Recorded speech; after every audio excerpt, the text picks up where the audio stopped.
जरा एक ऐसी स्थिति की कल्पना कीजिए, एक नए देश का जन्म हुआ है। ये देश एक बहुत ही दर्दनाक विभाजन से गुजरा है।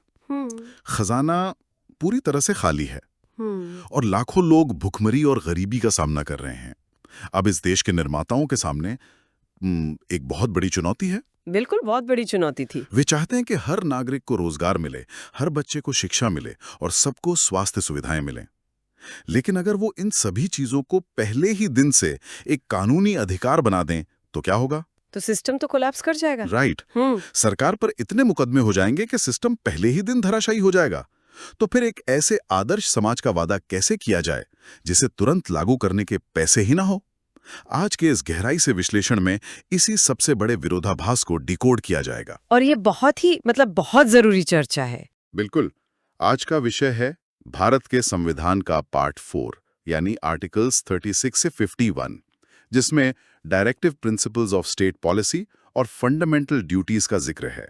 आज का मिशन ये समझना है कि कैसे संविधान निर्माताओं ने महज एक पुलिस स्टेट से एक वेलफेयर स्टेट तक पहुंचने का पूरा ब्लूप्रिंट तैयार किया। ये वाकई इतिहास का एक बहुत ही दिलचस्प मोड़ था और इस ब्लूप्रिंट को समझना इसलिए भी जरूरी है क्योंकि ये कोई साधारण कानूनी दस्तावेज नहीं है। या महज कुछ नियमों की एक लिस्ट नहीं है। अगर इसे ध्यान से देखा जाए तो ये दुनिया भर के बेहतरीन विचारों का एक यूनिक ब्लेंड है। अच्छा। हाँ, इसमें सोशलिज्म, गांधीज्म, वेस्टर्न लिबरलिज्म और हमारे अपने इंडियन फ्रीडम मूवमेंट के आदर्शों को बहुत ही खूबसूरती से एक साथ पिरोया गया है।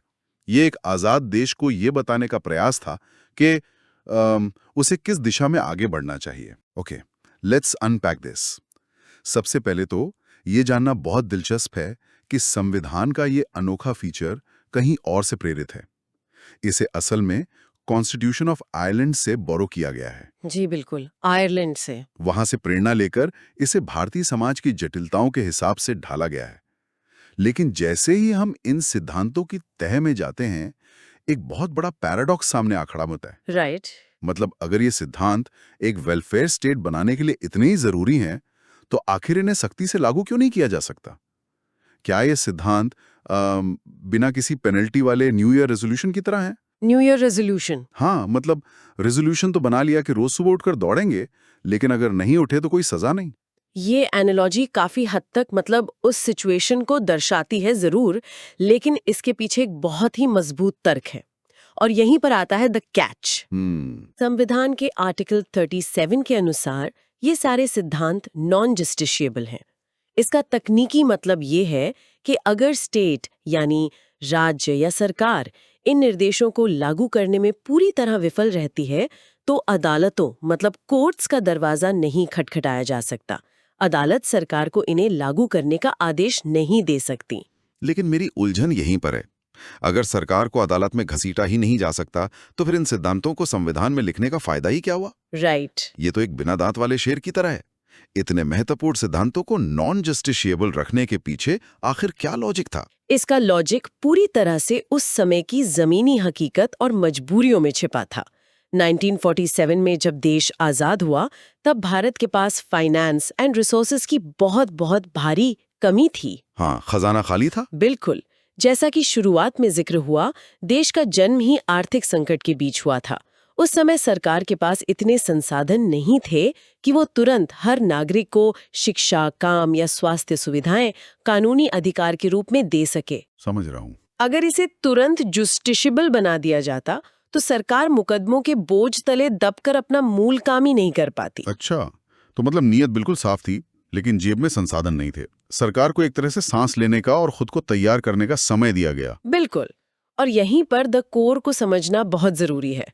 भले ही अदालतें इन्हें लागू नहीं करवा सकती, लेकिन संविधान स्पष्ट रूप से कहता है कि ये सिद्धांत फंडामेंटल इन गवर्नेंस है। Fundamental in governance. हाँ, इसका मतलब ये है कि देश का शासन चलाते समय या कोई भी नया कानून बनाते समय इन सिद्धांतों को ध्यान में रखना स्टेट की एक मॉरल एंड कॉन्स्टिट्यूशनल ड्यूटी है। ये एक बहुत ही स्मार्ट डिजाइन लगता है।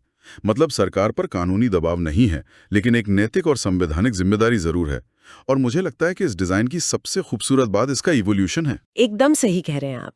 इसे एक एवोल्यूशन एरो की तरह देखा जा सकता है जो समय के साथ आगे बढ़ता है। मूल आइडिया ये था कि जैसे जैसे देश की सोशियो मटेरियल कंडीशंस बेहतर होंगे, यानी जैसे जैसे देश की अर्थव्यवस्था मजबूत होगी और संसाधन बढ़ेंगे, वैसे वैसे ये डायरेक्टिव्स अपनी जगह से उठकर सीधे नागरिकों के कानूनी राइट्स में विकसित हो जाएंगे। वाह, इसके तो हमारे पास बहुत ही शानदार रियल वर्ल्ड उदाहरण मौजूद हैं सुनने वालों के लिए। जैसे आर्टिकल 41 जो राइट टू वर्क की बात करता है। बिल्कुल। आज़ादी के समय सरकार सबको नौकरी देने की गारंटी नहीं दे सकती थी, लेकिन जैसे जैसे समय बीता और संसाधन बढ़े, यही आर्टिकल 41 विकसित होकर MNREGA का रूप ले चुका है, जो अब ग्रामीण इलाकों में 100 डेज पर ईयर के काम की गारंटी देता है। और ऐसा ही आर्टिकल 45 के साथ भी देखने को मिला। अच्छा। हाँ, मूल रूप से ये यूनिवर्सल प्राइमरी एजुकेशन का केवल एक निर्देश था, लेकिन समय के साथ जब देश का स्ट्रक्चर मजबूत हुआ तो यही डायरेक्टिव एक फंडामेंटल राइट में बदल गया और इसे आर्टिकल 21A के तहत संविधान में शामिल कर लिया गया। ये विजन वाकई कमाल का है। अब इस चर्चा को थोड़ा आगे बढ़ाते हैं और ये समझने की कोशिश करते हैं कि आखिर इन सिद्धांतों को किस तरह से बांटा गया है, क्योंकि अगर हम इन आर्टिकल्स को एक साथ पढ़ें तो ये बहुत कंफ्यूजिंग लग सकता है। बहुत कंफ्यूजिंग है, हाँ। लेकिन अगर इनके पीछे की सोच को देखें तो ये अलग अलग इंजन्स की तरह काम करते हैं। अगर हम सबसे पहले इंजन यानी क्लासिफिकेशन आई की बात करें तो यह है सोशलिस्ट प्रिंसिपल्स, जिसे हम द इक्वालिटी इंजन भी कह सकते हैं। जी, इस इक्वालिटी इंजन के काम करने के तरीके को हम 4 अलग अलग जोन में बांटकर समझ सकते हैं जो एक दूसरे से जुड़े हुए हैं। ठीक है। पहला है जोन 1 जो सोशल ऑर्डर एंड वेलफेयर की बात करता है। इसमें आर्टिकल 38 आता है। ये एक तरह से इस इंजन का इग्निशन है। इसका लक्ष्य है प्रमोशन ऑफ वेलफेयर के लिए एक ऐसा सोशल ऑर्डर बनाना जहां सामाजिक, आर्थिक और राजनीतिक न्याय हो। राइट। तो एक बार जब समाज का स्ट्रक्चर बन गया तो उसके अंदर पैसे और संसाधनों का फ्लो कैसा होगा, ये भी तो तय करना पड़ेगा ना। बिल्कुल, और यही काम जोन 2 करता है जो वेल्थ एंड इनकम इक्वालिटी पर केंद्रित है। इसमें आर्टिकल 39 कहता है कि इनकम इनइक्वालिटीज को मिनिमाइज किया जाए। इसी का आर्टिकल 39B बहुत ही साफ निर्देश देता है कि मटेरियल रिसोर्सेज का बंटवारा कॉमन गुड के लिए होना चाहिए, ताकि देश की संपत्ति केवल कुछ ही हाथों में जमा ना हो जाए। एग्जैक्टली। और इसी जोन में आर्टिकल 39D है जो equal pay for equal work की बात करता है, जो उस जमाने के हिसाब से मतलब बहुत ही क्रांतिकारी विचार था। सच में, ये तो हुई पैसे और संसाधनों की बात, लेकिन जो मजदूर उन संसाधनों को पैदा कर रहा है उसकी शारीरिक और मानसिक स्थिति का क्या? राइट। अगर कोई फैक्ट्री में काम कर रहा है तो सिर्फ पैसे मिलना ही काफी नहीं है। और इसी कमी को पूरा करने के लिए जोन 3 बनाया गया जो वर्कर प्रोटेक्शन से जुड़ा है। इसमें आर्टिकल 39E शामिल है जो ये सुनिश्चित करता है कि वर्कर्स और चिल्ड्रन की हेल्थ एंड स्ट्रेंथ का दुरुपयोग ना हो। अच्छा। फिर आर्टिकल 41 आता है जो right to work, education and public assistance की बात करता है। आर्टिकल 42 सुनिश्चित करता है कि काम करने की कंडीशंस जस्ट एंड ह्यूमेन हो और महिलाओं को मैटरनिटी रिलीफ मिले। और इसी जोन में आर्टिकल 43A भी है जो कहता है कि इंडस्ट्री मैनेजमेंट में वर्कर पार्टिसिपेशन को बढ़ावा दिया जाए। और फिर आता है जोन 4 जो जस्टिस यानी न्याय के बारे में है। आखिर इन सारे अधिकारों का क्या फायदा अगर कोई गरीब व्यक्ति न्याय ही ना मांग सके? सही बात है। इसलिए इसमें आर्टिकल 39A जोड़ा गया जो equal justice and free legal aid सुनिश्चित करता है, ताकि पैसे की कमी के कारण किसी के लिए अदालत के दरवाजे बंद ना हों। इस तरह से ये पूरा सोशलिस्ट इंजन समाज में समानता लाने का काम करता है। यहाँ सुनने वालों के लिए एग्जाम ट्रैप के बारे में आगाह करना भी बहुत जरूरी है। जी। कई बार चीजें एक से ज्यादा बॉक्स में फिट हो जाती हैं। जैसे आर्टिकल 45 जो अर्ली चाइल्डहुड केयर की बात करता है, वो अक्सर इन अलग अलग कैटेगरीज के बीच ओवरलैप करता हुआ महसूस होता है। ये एक बहुत ही बारीक पॉइंट है जिस पर ध्यान दिया जाना चाहिए। अब इस समानता के इंजन से आगे बढ़कर हम क्लासिफिकेशन 2 पर आते हैं जो है गांधीयन प्रिंसिपल्स। ओके। इसे द विलेज एंड हेरिटेज के विजन के रूप में देखा जा सकता है। ये सेक्शन पूरी तरह से महात्मा गांधी के उस विचार को दर्शाता है कि असली भारत गांवों में बसता है। तो क्या इसमें मुख्य रूप से ग्रामीण अर्थव्यवस्था और समाज सुधार की बात की गई है? बिल्कुल। इसे भी अलग अलग हिस्सों में समझा जा सकता है। सबसे पहले आता है रूरल एम्पावरमेंट। इसके तहत article 40 organisation of village panchayats की बात करता है, ताकि सत्ता का विकेंद्रीकरण यानी डिसेंट्रलाइजेशन हो सके। और आर्टिकल 43 ग्रामीण इलाकों में कॉटेज इंडस्ट्रीज को प्रमोट करने का निर्देश देता है। राइट। मिड का विजन आता है, जहां आर्टिकल 46 कमजोर वर्गों, विशेष रूप से एससीज, एसटीज एंड वीकर सेक्शंस के एजुकेशन एंड इकोनॉमिक इंटरेस्ट्स को प्रमोट करने पर जोर देता है। गांधी जी के विजन में समाज सुधार और नैतिकता का भी बहुत बड़ा रोल था। हाँ, और वो हेल्थ एंड मॉरलिटी वाले हिस्से में दिखता है। अच्छा। आर्टिकल 47 स्पष्ट रूप से intoxicating drinks and injurious drugs पर प्रोहिबिशन लगाने की बात करता है। और फिर भारत की रीढ़ यानी एग्रीकल्चर के लिए आर्टिकल 48 है, जो एग्रीकल्चर एंड एनिमल हस्बेंड्री को साइंटिफिक लाइंस पर ऑर्गेनाइज करने का निर्देश देता है, और साथ ही cows, calves and draught animals के स्लॉटर को प्रोहिबिट करता है। ये सब भारत की पारंपरिक और ग्रामीण जड़ों को मजबूत करने के लिए डिजाइन किया गया था। लेकिन जैसा कि आपने शुरुआत में कहा था कि ये एक यूनिक ब्लेंड है। संविधान निर्माता सिर्फ अतीत या परंपरा तक ही सीमित नहीं रहना चाहते थे। बिल्कुल नहीं। वे एक आधुनिक और वैज्ञानिक भविष्य की ओर भी देख रहे थे, और यही सोच हमें क्लासिफिकेशन 3 पर ले जाती है, जो है वेस्टर्न लिबरल प्रिंसिपल्स। इसे मॉडर्निटी एंड पीस का इंजन कहा जा सकता है। इस कैटेगरी में आधुनिकता का स्पष्ट नजरिया दिखता है।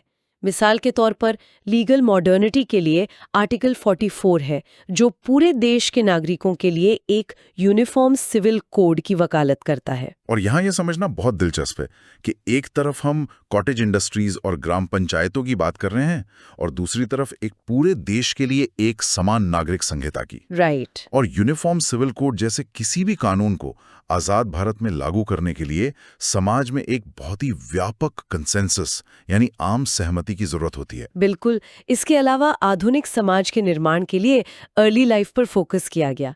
आर्टिकल 45 ये प्रोविजन करता है कि 6 साल से कम उम्र के बच्चों को early childhood care and education मिले।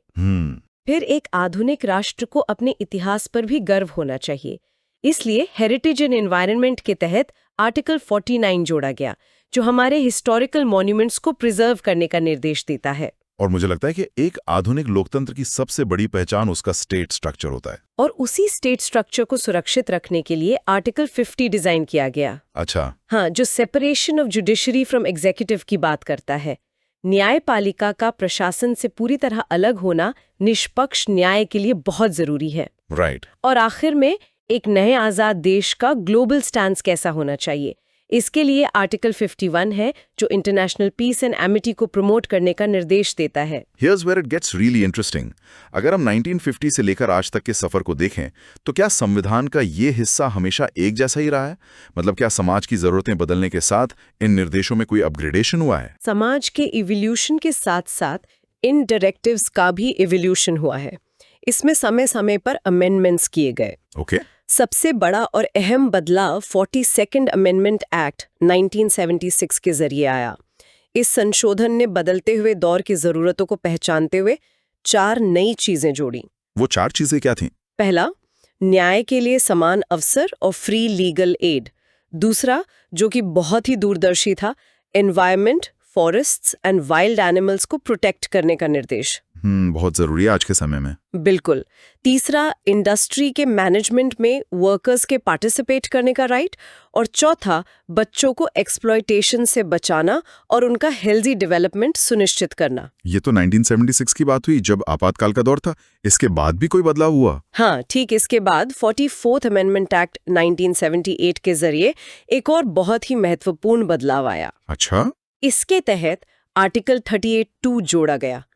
इसने स्टेट को ये निर्देश दिया कि वो सिर्फ आय ही नहीं, बल्कि इनकम, स्टेटस, फैसिलिटीज और अपॉर्चुनिटीज में मौजूद हर तरह की इनइक्वालिटी को मिनिमाइज करने का प्रयास करे। अब यहाँ एक बहुत ही आउट ऑफ द बॉक्स जानकारी सामने आती है। अक्सर जब हम इन डायरेक्टिव्स को पढ़ते हैं तो ऐसा लगता है कि ये सब सिर्फ पार्ट 4 में ही कह दूंगे, लेकिन कुछ डायरेक्टिव्स तो पार्ट 4 के बिल्कुल बाहर मौजूद हैं। ये संविधान की एक बहुत ही खास बनावट है। संविधान के कुछ अन्य हिस्सों में भी स्टेट के लिए स्पष्ट निर्देश दिए गए हैं, जैसे आर्टिकल 350A। ये क्या कहता है? ये निर्देश देता है कि जो लिंग्विस्टिक माइनॉरिटीज हैं, उनके बच्चों के लिए प्राइमरी स्टेज पर इंस्ट्रक्शन इन मदर टंग यानी मातृभाषा में पढ़ाई की पर्याप्त सुविधा सुनिश्चित की जाए। राइट। इसी तरह आर्टिकल 351 है जो हिंदी लैंग्वेज के प्रसार को बढ़ाने का निर्देश देता है ताकि ये इंडियाज कॉम्पोजिट कल्चर के लिए एक्सप्रेशन का मीडियम बन सके। इसी तरह का एक निर्देश नियुक्तियों को लेकर भी है ना? हाँ, आर्टिकल 335 ये कहता है कि यूनियन एंड स्टेट अपॉइंटमेंट्स में एससीज एंड एसटीज के क्लेम्स को ध्यान में रखा जाना चाहिए, लेकिन इस बात का भी ख्याल रखना होगा कि एडमिनिस्ट्रेशन एफिशिएंसी मेंटेन रहे। यहाँ ये जानकारी भी अहम है कि 82nd अमेंडमेंट 2000 के जरिए क्वालिफाइंग मार्क्स में रिलैक्सेशन का प्रावधान भी जोड़ा गया था। लेकिन यहाँ एक बड़ा रेड फ्लैग यानी एक बहुत बड़ी चेतावनी भी देनी होगी। जी हाँ, warning, these directives are also non justiciable. अच्छा। भले ही ये सारे निर्देश पार्ट 4 की सीमाओं के बाहर हैं, लेकिन अपने मूल स्वभाव में ये भी डीपीएसपीज की तरह ही काम करते हैं। इनके उल्लंघन पर भी अदालत का दरवाजा नहीं खटखटाया जा सकता। तो अब तक ये बात पूरी तरह से साफ हो गई है कि सरकार को क्या करना चाहिए और क्या नहीं। लेकिन यहीं से एक बहुत बड़ी कानूनी और दार्शनिक बहस खड़ी होती है। बिल्कुल। एक तरफ नागरिकों के पास उनके फंडामेंटल राइट्स हैं जो पत्थर की लकीर हैं। दूसरी तरफ सरकार के पास ये डायरेक्टिव्स हैं जो उसे कल्याणकारी काम करने को कहते हैं। जब सरकार कल्याणकारी काम करने के लिए कोई ऐसा कानून बनाती है जो किसी नागरिक के मौलिक अधिकार से टकराता है, तो पलड़ा किसका भारी होगा? इस टकराव को सुलझाने के लिए हमें एक तुलनात्मक मैट्रिक्स या कंपैरिजन मैट्रिक्स को समझना होगा। इन दोनों के बीच 3 बहुत ही बुनियादी अंतर है। वो 3 अंतर क्या हैं? पहला है डेमोक्रेटिक एम। फंडामेंटल राइट्स यानी एफआरएस का मुख्य काम है देश में पॉलिटिकल डेमोक्रेसी की नींव रखना। इसके विपरीत डीपीएसपीज का लक्ष्य है समाज में सोशल एंड इकोनॉमिक डेमोक्रेसी का चरित्र तय करना। मतलब एक राजनीति को संभाल रहा है तो दूसरा समाज और अर्थव्यवस्था को। दूसरा अंतर क्या है? दूसरा अंतर इनके नेचर ऑफ ऑब्लिगेशन में है। एफआरएस जो है वो नेगेटिव ऑब्लिगेशंस है। नेगेटिव कैसे? यानी ये एक तरह के इंजंक्शंस अगेंस्ट स्टेट एक्शन है। ये स्टेट को कुछ खास काम करने से रोकते हैं ताकि नागरिकों की आज़ादी बची रहे।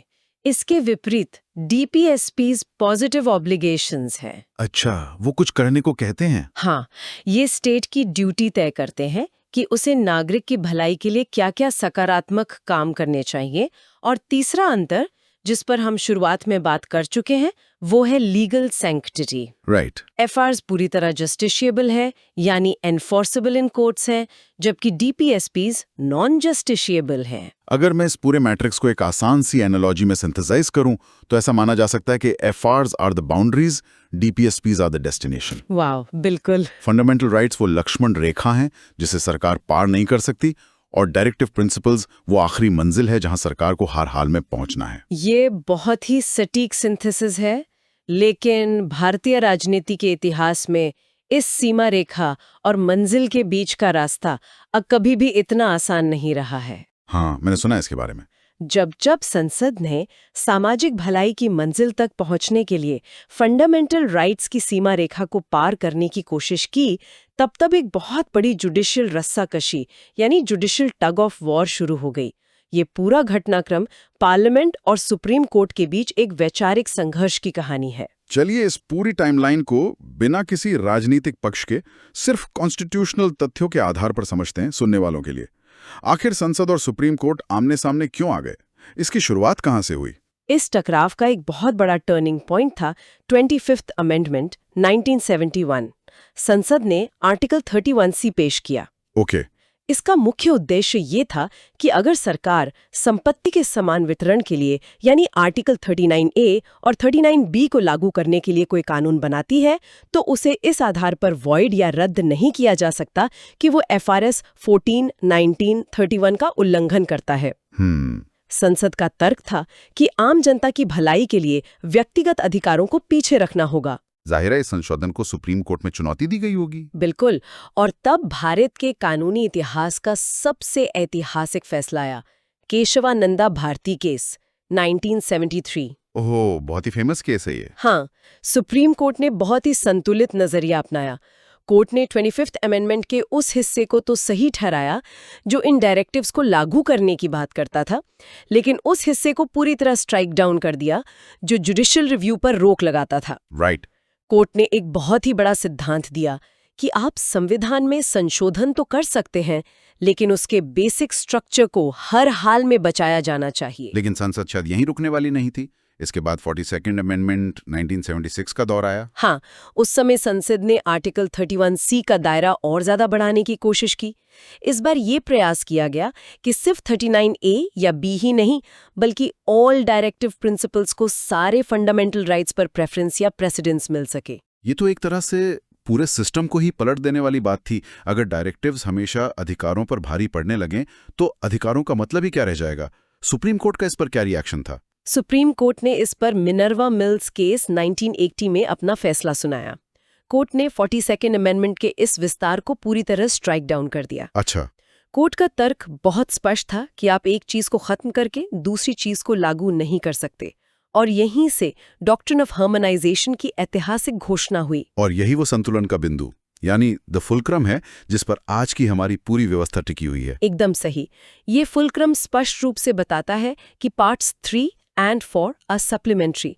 ये दोनों एक दूसरे के दुश्मन या विरोधी नहीं हैं, बल्कि पूरक हैं। संविधान की सही व्याख्या के लिए हमेशा ए हार्मोनियस रीडिंग इज रिक्वायर्ड। एक रथ के दो पहियों की तरह दोनों को साथ लेकर ही चलना होगा। ये सारी डिबेट सुनने में तो बहुत अच्छी और बौद्धिक लगती है, लेकिन जो आम इंसान सड़क पर चल रहा है उसके मन में ये सवाल जरूर आएगा कि क्या असल दुनिया में इसका कोई इम्पैक्ट हुआ? राइट। मतलब रियल वर्ल्ड इम्प्लीमेंटेशन का क्या स्टेटस है? क्या 1950 में किए गए वो वादे आखिरकार निभाए गए? अगर हम पिछले कुछ दशकों के कानूनों और पॉलिसियों को देखें तो ऐसे कई उदाहरण हैं जहां प्रोमिसेस केप्ट यानी वादे निभाए गए हैं। कई डीपीएसपीज महज कागज से उठकर जमीनी हकीकत बने हैं। चलिए उन उदाहरणों को इतिहास के पन्नों से निकालकर आज की हकीकत से जोड़ते हैं। जैसे हमने शुरुआत में ग्राम पंचायतों की बात की थी। बिल्कुल। आर्टिकल 40 के उसी निर्देश को हकीकत में बदलने के लिए दशकों बाद 73rd कॉन्स्टिट्यूशन अमेंडमेंट एक्ट 1992 पारित किया गया, जिसने विलेज पंचायत्स को एक मजबूत संवैधानिक दर्जा दिया। ये पूरे देश में डिसेंट्रलाइजेशन का एक बहुत बड़ा उदाहरण है। और शिक्षा के मामले में आर्टिकल 45 का इम्पैक्ट तो हम अपने आसपास हर दिन देखते हैं। 86 कॉन्स्टिट्यूशनल अमेंडमेंट एक्ट 2002 के जरिए 14 साल तक के बच्चों के लिए राइट टू एजुकेशन एक हकीकत बन गया। इसे वाकई एक रियल इम्पैक्ट कहा जा सकता है। इसी तरह पोषण और स्वास्थ्य के लिए आर्टिकल 47 के निर्देशों का पालन करते हुए इंटीग्रेटेड चाइल्ड डेवलपमेंट सर्विसेज यानी ICDS, mid day meal scheme और कई राज्यों में स्टेट प्रोहिबिशन की पॉलिसियां लागू की गईं। आर्टिकल 48 और 48A ने नीतियों को दिशा दी, जिससे भारत में ग्रीन रेवोल्यूशन संभव हो सका और पर्यावरण को बचाने के लिए एनवायरमेंट प्रोटेक्शन एक्ट 1986 और वाइल्ड लाइफ एक्ट लागू हुए, जिसने देश को फ्यूचर रेडी बनाने में बड़ी भूमिका निभाई। और आखिर में न्यायपालिका की आजादी की जो बात आर्टिकल 50 में की गई थी, उसे कैसे जमीन पर उतारा गया? उसे CRPC अमेंडमेंट्स के जरिए लागू किया गया। एग्जीक्यूटिव से डिस्ट्रिक्ट लेवल जुडिशियल पावर्स पूरी तरह छीन ली गईं, जिससे सेपरेशन ऑफ पावर्स का जो सिद्धांत है वो महज किताबों में न रहकर प्रशासन के जमीनी स्तर पर भी लागू हो सका। ये देखना वाकई अद्भुत है कि कैसे ये विचार दशकों के सफर के बाद कानूनों में ढल गए। लेकिन इस पूरी कहानी में एक बहुत बड़ा मिसिंग पीस है। वो क्या? अगर स्टेट की ड्यूटी है कि वो नागरिक के लिए ये सब करे, तो फिर इस देश के नागरिकों की क्या जिम्मेदारी है? क्योंकि एक तरफा ट्रैफिक से तो कोई देश नहीं चल सकता। और यहीं पे कहानी का रुख मुड़ता है और एंट्री होती है द सिटीजन्स काउंटरवेट की, जिसे हम फंडामेंटल ड्यूटीज कहते हैं। ये दरअसल एक वैचारिक पुल है जो व्हाट यू गेट यानी आपके फंडामेंटल राइट्स और व्हाट यू गिव यानी आपकी फंडामेंटल ड्यूटीज को आपस में जोड़ता है। इसके कुछ कोर फैक्ट समझ लेना जरूरी है। ये ड्यूटी संविधान के पार्ट 4A आर्टिकल 51A में रखी गई है। ध्यान देने वाली बात यह है कि आजादी के समय ये मूल संविधान का हिस्सा नहीं थी, राइट, बल्कि इन्हें 42nd अमेंडमेंट एक्ट 1976 के द्वारा जोड़ा गया है। और सबसे दिलचस्प बात यह है कि ये जापानीज मॉडल से प्रेरित हैं। इसके पीछे का मूल दर्शन यही है कि rights and duties are correlative. ये एक ही सिक्के के दो पहलू हैं। ये ड्यूटीज इस बात का निरंतर रिमाइंडर है कि जहां संविधान नागरिकों को ढेरों आज़ादी और अधिकार देता है, वहीं वह यह भी अपेक्षा करता है कि नागरिक डेमोक्रेटिक कंडक्ट और पेट्रियोटिक रिस्पॉन्सिबिलिटी के कुछ बेसिक नॉर्म्स का पालन करें। तो चलिए दी 11 फंडामेंटल ड्यूटीज जो आर्टिकल 51A में हैं, उन पर एक नजर डालते हैं। अगर इन 11 कर्तव्यों को देखें तो ये कोई रैंडम लिस्ट नहीं है। ऐसा लगता है कि इन्हें अलग अलग थीम में बांटा जा सकता है। जैसे पहली कुछ ड्यूटीज का सीधा संबंध हमारी राष्ट्रीय पहचान और देश की रक्षा से है। बिल्कुल, जैसे पहली ड्यूटी है कि संविधान का पालन करें और नेशनल फ्लैग व एंथम का सम्मान करें। दूसरी ड्यूटी है उन महान आदर्शों को संजोना जिन्होंने हमारे फ्रीडम स्ट्रगल को प्रेरित किया। तीसरी ड्यूटी है भारत की सॉवरेनिटी, यूनिटी और इंटेग्रिटी को बनाए रखना। राइट। और चौथी ड्यूटी कहती है कि देश की रक्षा करें और आह्वान किए जाने पर नेशनल सर्विस प्रदान करें। ये चारों ड्यूटीज सीधे तौर पर राष्ट्र के प्रति समर्पण को दर्शाती हैं। इसके बाद अगर हम आगे बढ़ें तो कुछ ड्यूटीज सामाजिक सद्भाव और हमारी विरासत को बचाने के लिए हैं। जैसे 5वीं ड्यूटी जो भारत के सभी लोगों में कॉमन ब्रदरहुड की भावना को बढ़ावा देने और महिलाओं की डिग्निटी का सम्मान करने की बात करती है। और छठी ड्यूटी हमारी कॉम्पोजिट कल्चर की समृद्ध हेरिटेज को प्रिजर्व करने के लिए है। इसके बाद पर्यावरण और समाज के प्रति जिम्मेदारी का नंबर आता है। 7वीं ड्यूटी प्राकृतिक पर्यावरण यानी नेचुरल एनवायरनमेंट को प्रोटेक्ट एंड इम्प्रूव करने का कड़ा निर्देश देती है। और 9वीं ड्यूटी है पब्लिक प्रॉपर्टी को सेफगार्ड करना और किसी भी तरह की वायलेंस से दूर रहना। लेकिन जो ड्यूटी मुझे सबसे ज्यादा सोचने पर मजबूर करती है वो है 8वीं ड्यूटी जो कहती है कि साइंटिफिक टेम्पर, ह्यूमैनिज्म और द स्पिरिट ऑफ इंक्वायरी को विकसित करें। ये बहुत अहम है। और 10वीं ड्यूटी कहती है कि व्यक्तिगत और सामूहिक गतिविधियों के सभी क्षेत्रों में एक्सेलेंस के लिए प्रयास करें। ये दोनों ड्यूटीज नागरिक के आंतरिक विकास की बात करती हैं। हाँ, क्योंकि जब तक नागरिक का मानसिक विकास नहीं होगा, देश का विकास संभव नहीं है। और आखिरी यानी 11वीं ड्यूटी बच्चों के भविष्य से जुड़ी है।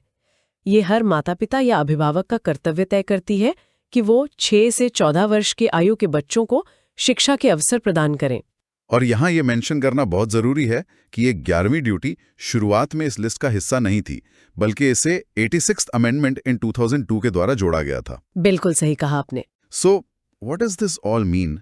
इतनी गहराई से इस पूरे ढांचे को समझने के बाद अगर हम इस पूरी चर्चा को समेटना चाहें तो इसका निचोड़ क्या निकलता है? इस पूरी डिबेट और सफर का सिंथेसिस मुख्य रूप से 2 कोर कॉन्सेप्ट्स में छिपा है। कॉन्सेप्ट 1 है डिस्ट्रीब्यूटिव जस्टिस। ओके। इसका सीधा सा मतलब यह है कि देश में इकोनॉमिक डेवलपमेंट से जो भी वेल्थ पैदा होती है उसका लाभ समाज के बिल्कुल आखिरी पायदान पर खड़े इंसान तक पहुंचना चाहिए। कुछ ही मुट्ठी भर लोगों के हाथों में कॉन्सेंट्रेशन ऑफ वेल्थ नहीं होना चाहिए। ये पूरा विचार आर्टिकल 39A एंड B में बहुत ही खूबसूरती से कैप्चर किया गया है। ये तो अर्थशास्त्र की बात हो गई। और दूसरा कॉन्सेप्ट क्या है? कॉन्सेप्ट 2 राजनीति और लोकतंत्र की आत्मा है, द अल्टीमेट यार्डस्टिक। हमें यह समझना होगा कि डीपीएसपीज किसी उस समय की संविधान सभा की केवल टेम्पररी विल या अस्थायी इच्छा नहीं है। राइट। ये आने वाली सभी सरकारों के लिए एक परमानेंट दिशा निर्देश, एक स्थायी साइन पोस्ट है। चाहे किसी भी दल की सरकार सत्ता में आए, उसकी पॉलिटिकल आइडियोलॉजी लेफ्ट हो, राइट हो या सेंटर हो, उसे इन सिद्धांतों का पालन करना ही होगा। बिल्कुल। ये पब्लिक के लिए एक अल्टीमेट यार्डस्टिक यानी एक अंतिम पैमाने के रूप में काम करते हैं, जिसे किसी भी सरकार के सक्सेस और फेलियर को मापा जा सकता है।